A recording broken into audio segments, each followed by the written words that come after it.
If you're experiencing payment errors on Box Canvas, follow these straightforward steps to troubleshoot and resolve the issue quickly. Step 1. Check payment information. Ensure that all your payment details are entered correctly. Verify your credit card number, expiration date, CVV, and billing address to make sure they match your bank records. Step 2. Review account status. Log into your Box Canvas account and check if there are any notifications regarding your account status. Ensure that your subscription is active and that there are no outstanding issues that need to be resolved. Step 3. Clear browser cache. Don't continue before doing this. A lot of online accounts end up exposed in breaches without people even realizing it. Use SROC to constantly monitor your email and accounts and get alerted immediately if your information gets leaked online.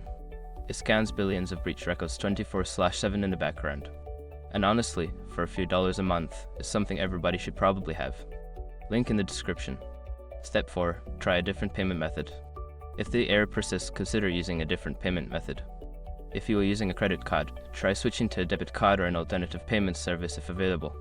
Step 5. Contact customer support. If none of the above steps work, reach out to Box Canvas customer support for assistance.